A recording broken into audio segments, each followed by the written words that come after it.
So we start. Namaste, everyone. I am Reena. Welcome to my channel, Radiant Spirit. And I am back with the second episode of Dialogues with Doctors on COVID. In my last episode, we have heard from Dr. Day that what is COVID in very simple words? It's seriousness, and we have to get ourselves checked if we are having even a little uneasiness. All right.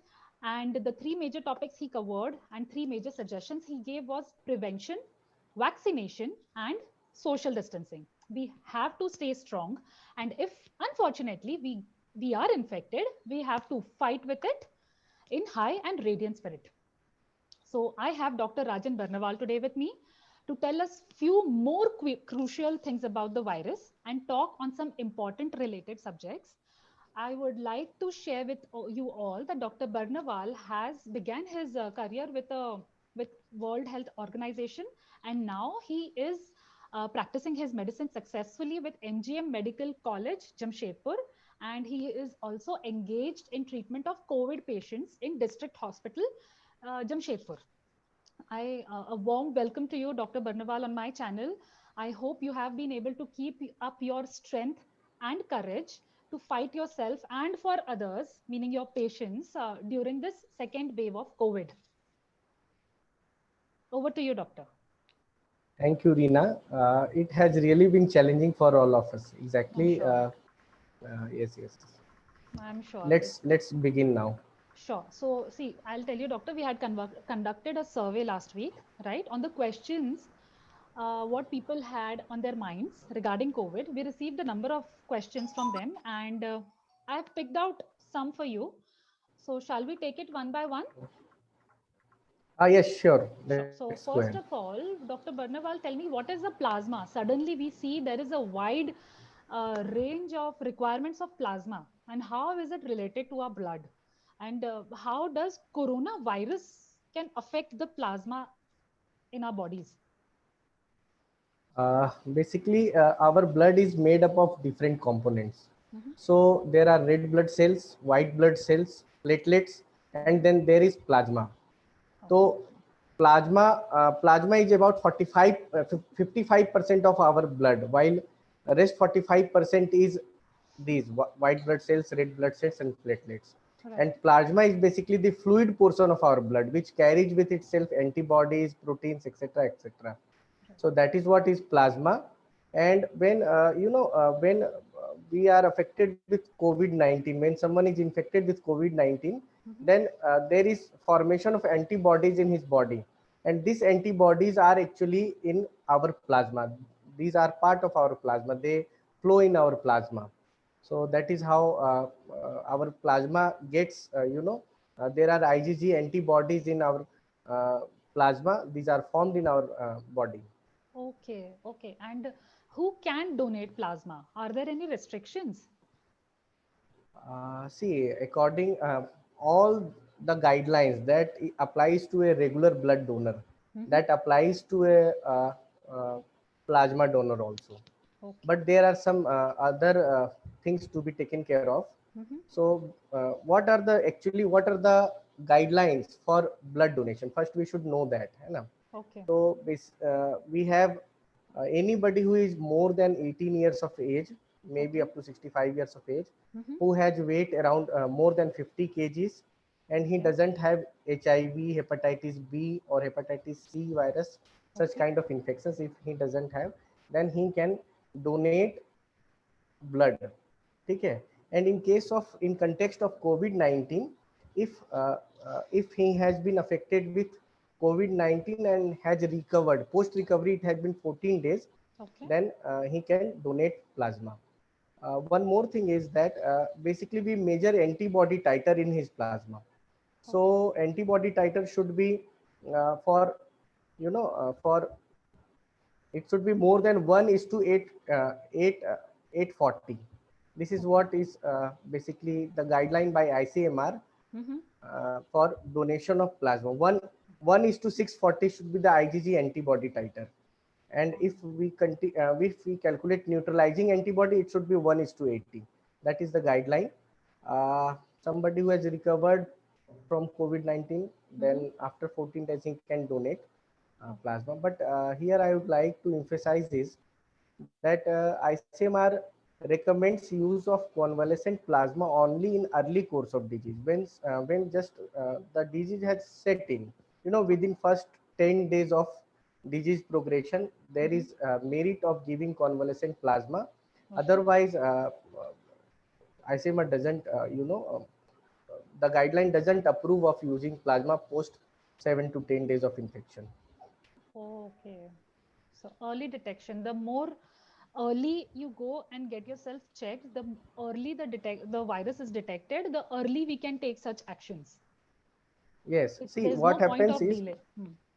yes, there is actually convalescent plasma should be only given under the strict, guidance of a doctor, Of and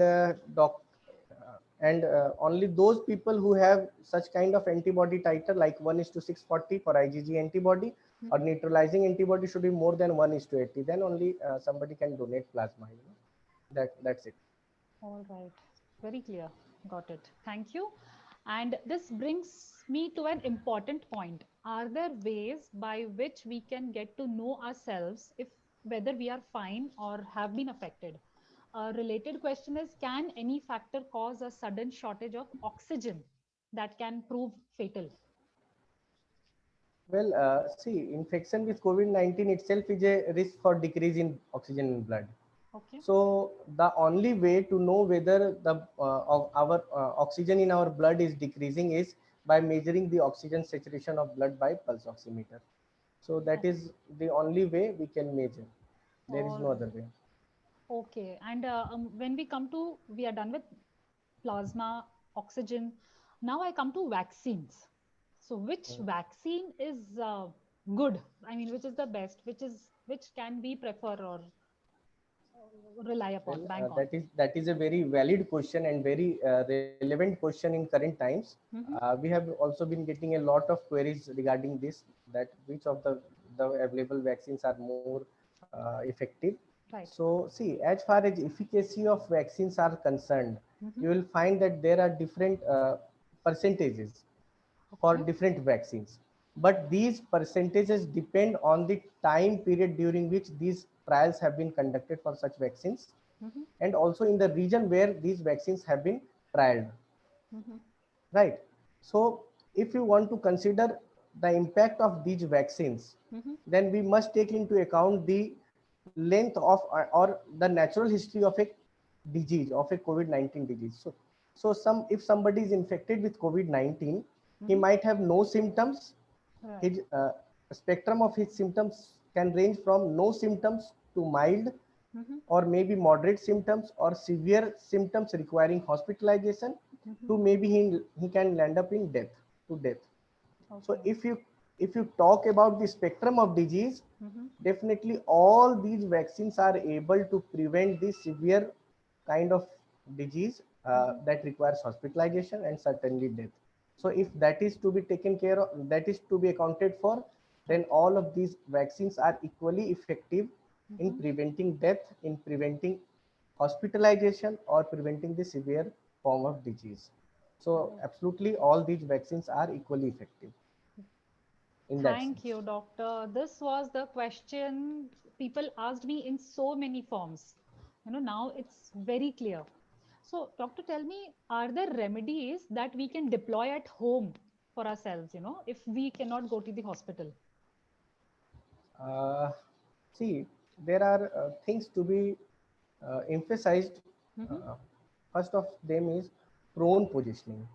Okay. Prone positioning throughout the day, regularly throughout. Somebody who has been infected with COVID-19, he has mild symptoms. Mm-hmm. He must, ensure prone positioning throughout the day regularly at around maybe 2 hours. For every 2 hours, they can go for 10 minutes of prone positioning. This Okay. can be done. Then there is regular monitoring of oxygen saturation, regular monitoring of temperature, Mm-hmm. ensure adequate hydration, ensure adequate nutrition, and most importantly, a cheerful, radiant environment. That is very important. And if somebody is having diabetes or hypertension, then it is very important that they continue the medications for diabetes or hypertension to control their diabetic blood sugar and blood pressure. So these things are basically important Okay. in current context. All right, all right. And my last question, Dr. Barnawal, when do you think this pandemic will end and Okay. humankind can get back to the old normal? Are there things that we can do and what all things should we do to make this happen? Well, actually, this is a very difficult question. It is really difficult to predict the course of this disease, considering so many variants are coming regularly. Right. So the only ray of hope is definitely vaccination, Mm-hmm. and then we require collective social responsibility for COVID appropriate behavior. COVID appropriate behavior is using mask, Right. practicing hand hygiene, Right. social distancing. Absolutely. These are the things that are basically the crux on which we can proceed to to normalize everything. Right. So more these are the basically things that we must ensure so that we can go back to our old days. Yes. Absolutely. So, this reminded me a friend day before yesterday. She was sharing with me that she was in Canada with her husband, and her father and mother got COVID. So they flew without getting vaccinated, with the tension and all that anxiety, stress. Without getting vaccinated, they came to Kolkata. They were at home, and then they went after 10 days, 15 days, when the parents were thankfully recovered. They went to the hospital to get the what do we say it, recovery or post hospitalization, whatever the rules and the paperwork. They went to the hospital, they got exposure, and they came back home. And now they're back to now I guess they will go back to Canada in few days after some 15 days quarantine. In this hustle, they couldn't get vaccinated, but three things they kept in mind: they did not put their mask down. I mean, they were very strict with the mask. After every now and then, they sanitized their hands, and they maintained proper social distancing, and it worked. Now when on the way back to to Canada, they are getting themselves checked. The precautions, I mean, whatever the regulations, if you want to board flight, you will have to get yourself checked, and it's negative. So the best part is sanitization works, social distancing absolutely works, mask works. So if these three things are in place, I'm sure we will be able to save ourselves, because stepping out of the house now is a matter of life and death. So yeah, thank you very much, doctor, for sparing your valuable time and being with us today. Viewers, I am sure you would have got very crystal clear and good answers to your doubts during this interaction. And if you haven't subscribed to my channel, please do it right now, and so that we all can get the notification, because I'm coming with two more episodes on COVID. Stay tuned for the next episode on our fight against COVID. Thank you so much, and see you soon. Thank you, doctor. Thank you so much.